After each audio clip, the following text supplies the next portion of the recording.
Must be two truths to each fable. We built those walls, watch them crumble, right as rain. The black clouds break, you're closer to the sun than ever.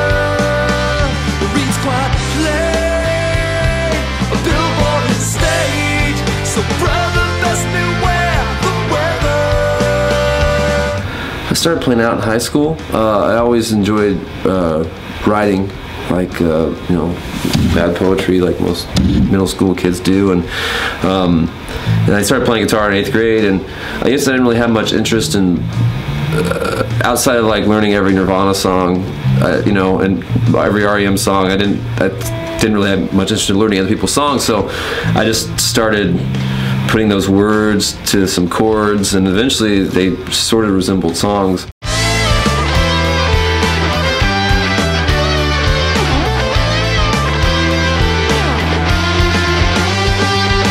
Old drummer of mine named Doug Kaborik, he's in a band called Fizzle Like a Flood. He put out a record in 2000 called Golden Sand in the Grandstand. It was right before he joined a band of mine called The Movies back then, and I learned of who he was because of this record. I was like so obsessed with it, and it was so great. And it was the story of Exarban. So he's kind of like my inspiration.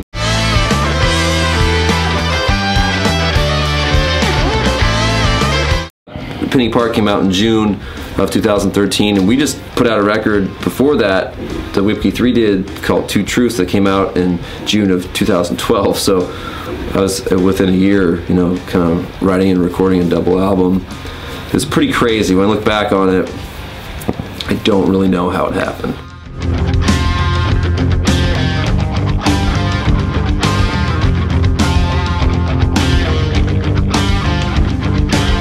Since December, since the beginning of this year, it's like the songs they're just like coming again. I don't know, like I mean, it sounds crazy to say that we already got another record like written, and we do. We certainly have that many new songs. I don't know if they're all going to wind up on it, but it's wild. So we're just kind of going with that and keep working on the new stuff. And since we won the OEA's Artist of the Year and the Album of the Year, got a lot of new gigs too coming up, like, and gonna get out of town a lot more.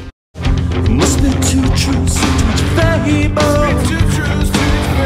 Must be two truths to each fable. Must be two truths to each fable. Must be two truths to each fable. This is the love song I play for you. Do you remember I was sitting on your bed, my back against the wall? Eagle Seagull started out with kind of being like a solo thing. I had all the songs written and recorded it, and then I added members. And then for the second album, everyone kind of helped with arrangements, and that the band kind of grew in that way. The Eli Mardock, it's 100% me, but then with Soft Touches, it's Eric Niffler from Masses is in that as well, and Carrie, and that's something we're doing. Like, everyone's involved, so it's just different. I was describing every move you made. Do you remember?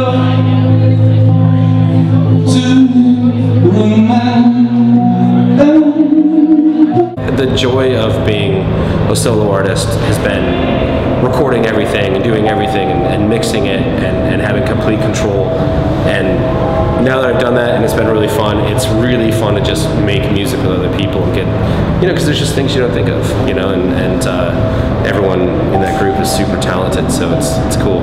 I was like Sarah's picking up the papers. She's putting them on the piano. She's walking across the room, steps on the cat.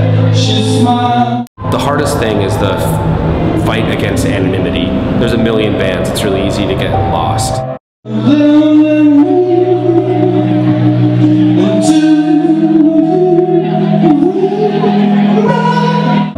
I decided to self-release and just use the the extra money. Basically, I did 2 EPs and then an album release, and so I used the money from the EP sales, which were really good, to spend money on. Actually, I worked with a Syndicate, which is a promotional company based in New York, and they were really awesome, and just, yeah, it really got the word out, and it was cool. 'Cause I remember, even though I try to forget. As I get to know myself better, the parts I really savor are in the studio, and it's by myself, and it's the creative part. I'm not always the most like graceful in front of a crowd, you know, like I just, you know, I always feel like I never know what to say and that sort of thing.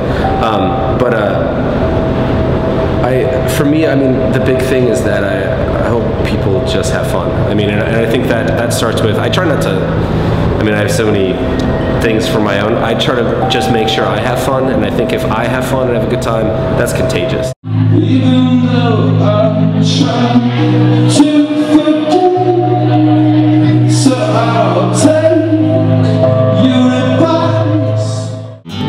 If I could take back what I'd done to you, suddenly somehow just undo. For all the time I caused you pain,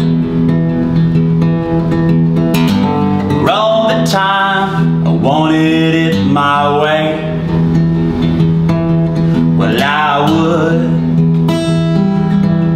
And then I went off to college, to a college called Vanguard University, of Southern California, and so in Costa Mesa, Orange County, south of LA, and went to school there, got involved with the punk band, playing bass for those guys, 3 for Flinching. Played a bunch of punk rock shows, lots of shows, and that was when I was 18. Well, I would. If I could change the way you feel and give back all, well, I did steal. When I was 20, I started a band called Slow Coming Day, and eventually when I was 21, we got signed to Tooth and Nail Records, and so then we put out an album. We recorded actually in Kansas with Ed Rose, and he did like the Get Up Kids, Appleseed Cast, Casket Lottery, Motion City Soundtrack, bands like that. And we put out that record with Tooth and Nail. Toured a bunch in 2004 mostly. We started touring in 2003. So I've been doing tours since then. Well, I would. Well, I would.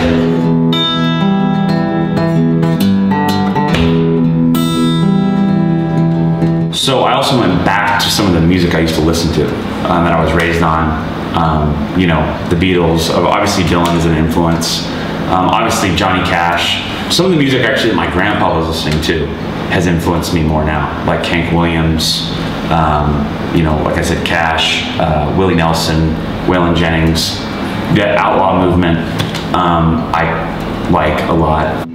I am selfish and a coward, waiting for that final hour.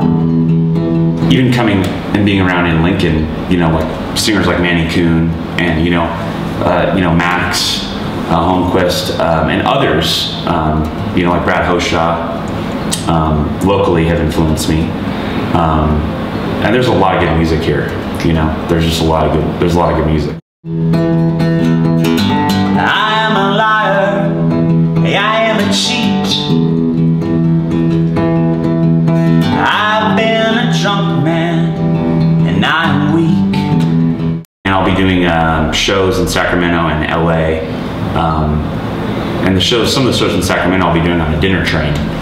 And it's basically a 3-hour train ride, and people ride on the train, they eat dinner, and I play some of my own music, and I play songs by Johnny Cash and Hank Williams, songs I like, and a couple by Dylan. And then, yeah, and then after that, I will hopefully go to South by Southwest and hang out with everybody there. And then the plans are shaping up for Europe, so I'll go back to Germany, and I'll try to, you know, learn some more German this time, and then I'll come back home to the States. Well, I